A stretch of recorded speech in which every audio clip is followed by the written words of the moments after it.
Ejder!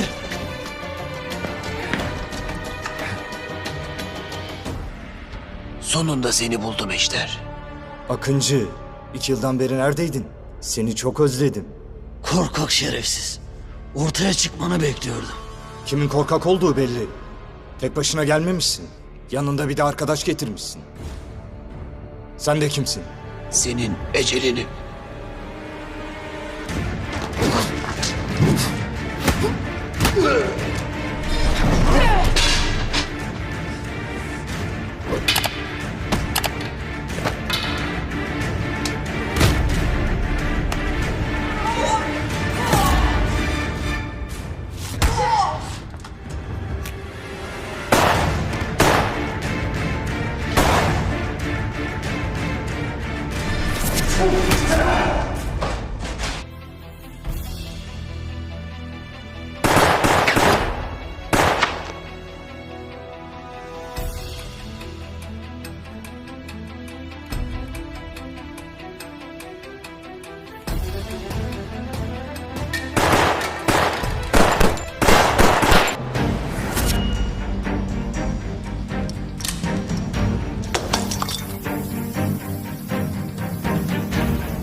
Akıncı, bunları sana bırakıyorum. Ben Ejder'in peşinden gidiyorum.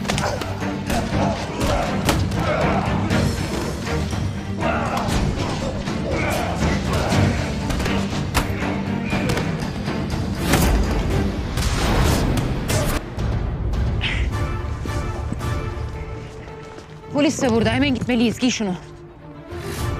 Hiçbir yere gitmem. Seni buraya Fuat Gülenoğlu'nu öldüren adamı bulman için çağırdılar. Akıncı'nın peşinde koşman için değil. Hemen gitmeliyiz. Nasıl bulacağız? En küçük bir iz bile yok. İşte buldum. Fuat Gülenoğlu'nu ben öldürdüm. Şimdi sizi de onun yanına göndereceğim. Sen benim sevdiğim kadını elimden al. Ben de senin canını alacağım.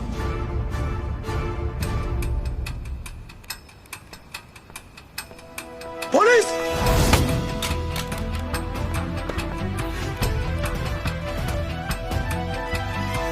Kıpırdama! Yüzünü dön!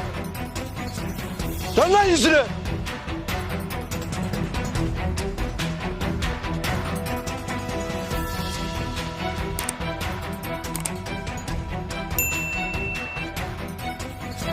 Maskeyi çıkar.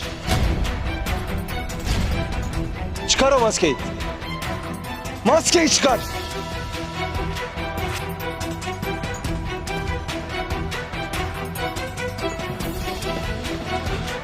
Ya of Şevket ya, of Şevket ya. Oğlum başlatma ha. Ulan niye açmıyor bu? Ne oluyor lan burada? Ne soracaktım lan ben? Bu... Hatırladım, tamam teşekkür ederim. Çok sağ ol kardeşim. Kertenkele yaşıyor mu? Ben ne bileyim, sabahın köründe gelmişsiniz, ne bileyim. Ama ben duydum. Ay yıldızlı adam olarak gece çıkıyormuş falan filan. Kardeşim yaşıyormuş. Bir de siz söyleyin ne olur. Yaşıyor mu, yaşamıyor mu? Ne arıyorsunuz lan burada? Ha? Ne kaytarıyorsunuz lan işten güçten? Kenan abi selam. Kertenkele yaşıyor. Biz sizin için ölürüz be. O ne lan? Eyvah! Allah! Siz zaten öldünüz. Lan çık! Aşağı. Allah'ım! İn aşağı. Allah'ım! İn aşağı. Kaçma. Kaçma. Allah! İnşallah bir şey olmamıştır. Sevgili abla! Lan hadi! Lan ne hadi? Babacığım kusura bakma. Lan. Allah! Öldüreceğim sizi. Geberteceğim. Siz öldürürüz. Nasıl tanıdı bizi lan bu? Kaçmayın hırs düşmanları. Sahtekarlar. Ne ırz düşmanı hocam, niyetimiz temiz. Sapıklar. Ay yıldızlı adam kertenkele mi yoksa sevgilisini öldürdüğün asker mi? Yakında öğreneceğiz.